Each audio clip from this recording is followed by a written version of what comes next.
Hello everyone and welcome to the Edmonds Racing Preview Show. Trent's flying the flag for the team today, a bit of a solo act ahead of another busy week of racing action for the team, and it's all been happening, mate. Lots going on and good to see another winner to the tally.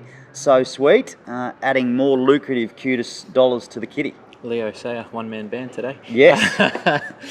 Yeah, look, she was really good. I think she will be improved with a set of blinkers, but we have waited for her to learn a bit and learn her trade without rushing to them, and we've just waited to see her drop the bridle and react well in the run before we sort of go to any headgear, and she's doing that now, and Sunday was evident of that. When she got to the front, right at the top of the straight, looked like she was really going to smack them and just floated a bit, so I think there's more in store for her. Where we go next, unsure, but as we always say, like, the cutest money for a filly.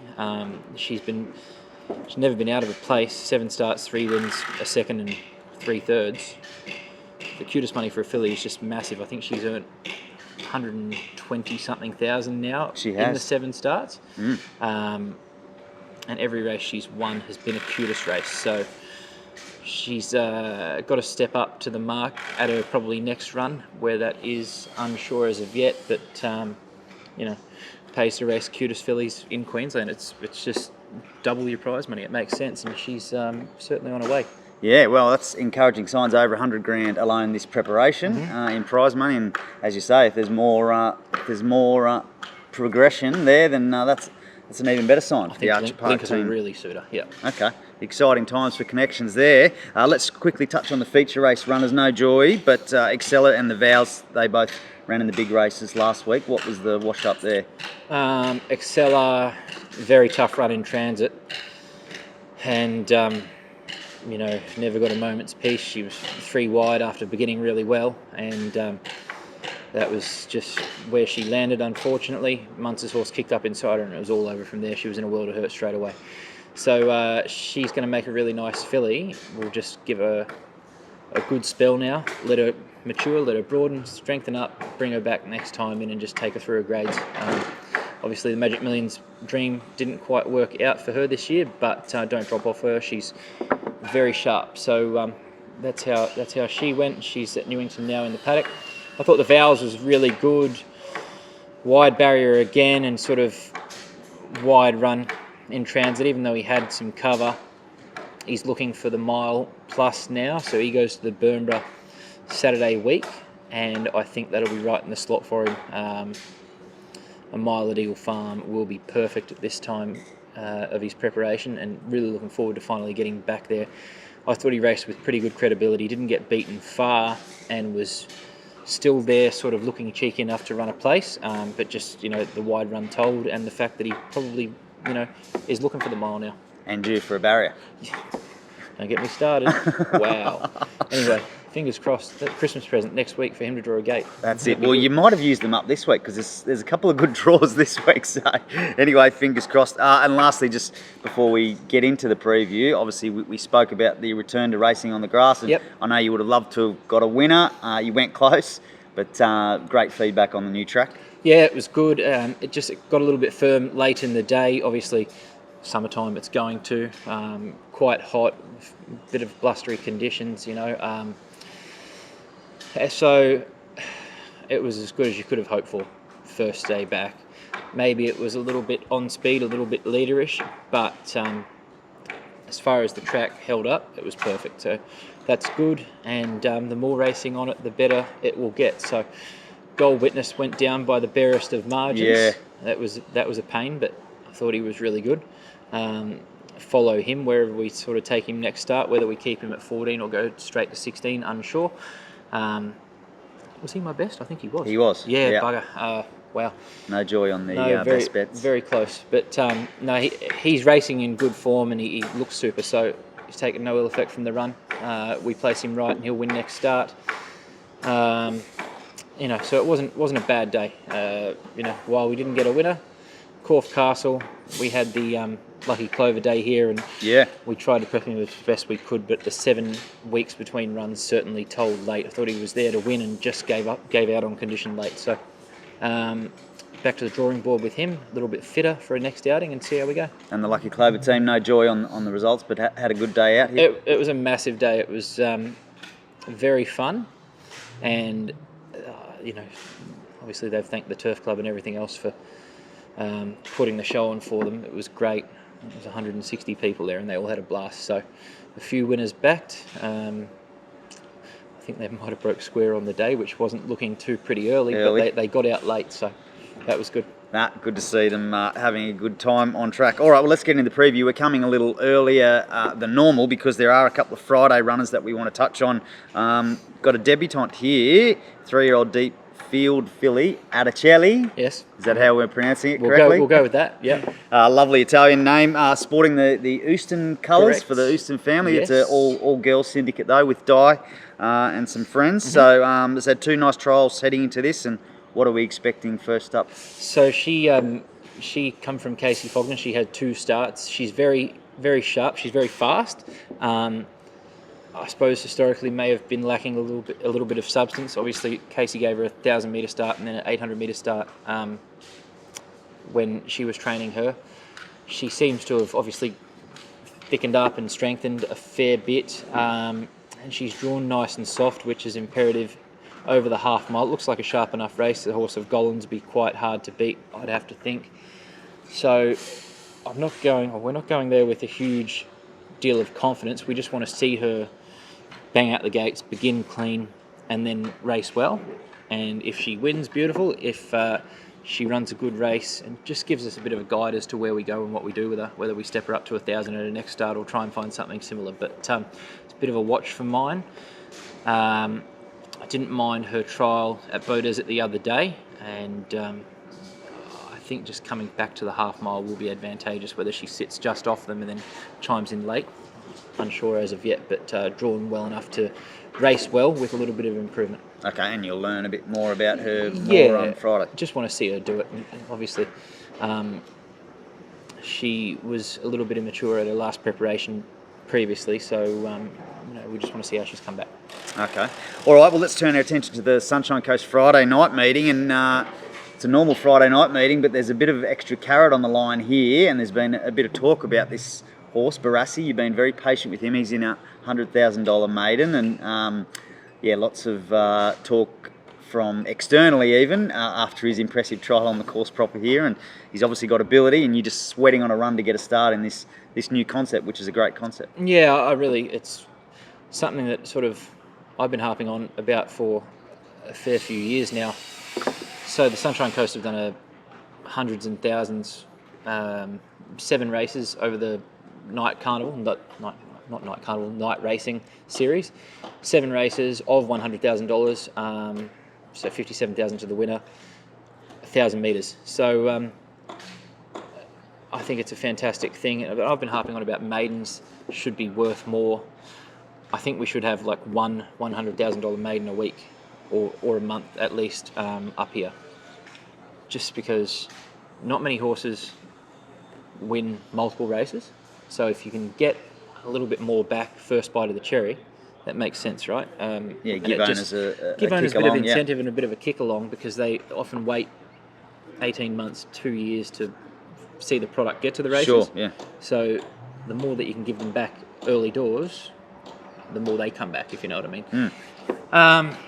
So in that regard, it's a really good concept. And evidenced by the field, 24 capacity field with lots of emergencies. I think it needs to be tinkered with a little bit in that regard. First starter's down the bottom of the ballot, which is why he's 6th emergency. Mm. Now he's won 3 out of his 4 trials in his life, and he's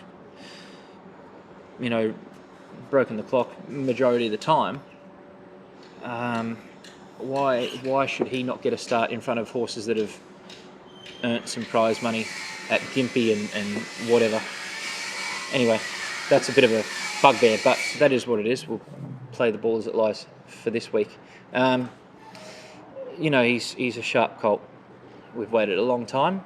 Don't really have a great deal else to add, so just hope he gets a run now. Hope he gets a run. There's backup plans for next week at the midweeks, but this is the race that we've wanted to run in for a while. If he doesn't get a start, that is what it is. we're hopeful that he gets a start because he's good horse. Yeah, Smart. yeah. You can tell there's a bit of excitement about this fellow. So, yeah, Yep. fingers crossed he gets a run and good luck to Connections there. The other runner entered for the program is Burning Bell for the on-track thoroughbreds team. Also does have an option, Eagle Farm Saturday, stepping up to 1,200 metres either way, third up. And I think we might wait for her on both days. okay, Just having a look at her during the week, she seems to be going quite well. If not just a couple of gallops away. So that field on Saturday in town is a bit stiff and she's drawn ordinarily. And tomorrow night she's drawn. The barrier draw is a little bit tricky for her there as well. But just going up to the 1,200 after not having had a run since, I think it was Melbourne Cup Day, was it? So you're a month and a bit between runs. Maybe we just put a bit more work into her, wait a week, be a bit patient and find something else, but we'll see, wait and see. and she did draw wide, particularly that race in town too. Yeah, and it's a stiff one, so we might be best off just waiting because I'm confident we're not far from getting a result with her.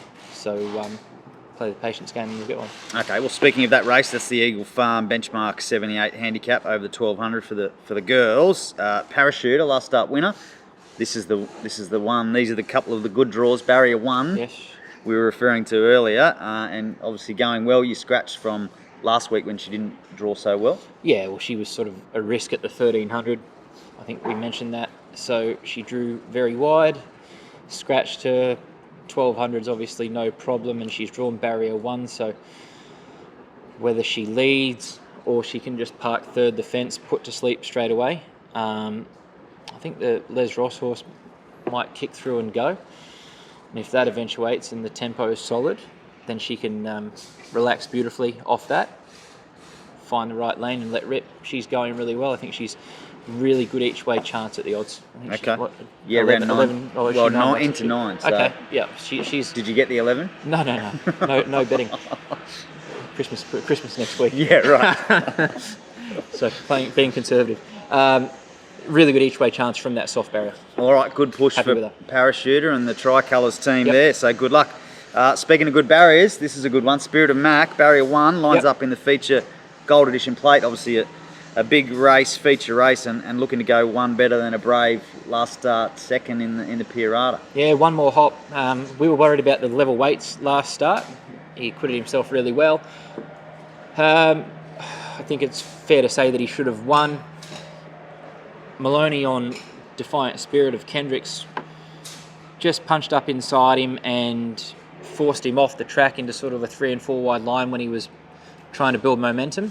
Got him off the bridle and on the wrong leg. Heathcote's horse that led, controlled it. They went a snail's pace early. It gave a good kick. Our horse wobbled around the turn. Took a little while to get organised and then really flashed late. I would suspect Eagle Farm, you'd have to think that Andrew's going to make the outside horses do a bit of work. Just secure a beautiful soft run from that lovely soft barrier and just be chiming at the right time. Okay. He worked with Barassi on the course proper Tuesday morning and he was exceptional. So, it doesn't look as though he's taken a backward step. He's really nice and fit now. He's had that run at 1,200, which we thought that, his first run at 1,200 the other day, he might just be a bit forceful for it, but he's learning all the time, and his work Tuesday morning indicates that he's ready to go. So really happy with him, love the gate. Just need Andrew to be a little bit positive early and keep him interested, and he raced really well. Good odds. I think he's about 10 to 1 as well. He's $11, yeah. So I'm quite surprised you got the prices up there. Yeah. What Defiant Spirit of... Yeah, $8. Okay, interesting. And he beat him fair and square last start. Okay. So plenty of confidence about both runners heading to town as good each way chances. Really good each way chances at sort of 10 to 1 odds. The riding was on the wall for him last start. He should have won, and I don't see any reason as to why he can't go one better this time around. Okay, well, it'd be great to see him run well again Sure. on Saturday. Good luck to the team involved there. Gold Coast Saturday back on the poly because it's now going into protection mode, I guess, ahead of the Summer Carnival, Wave Day, Yep. Magic Millions.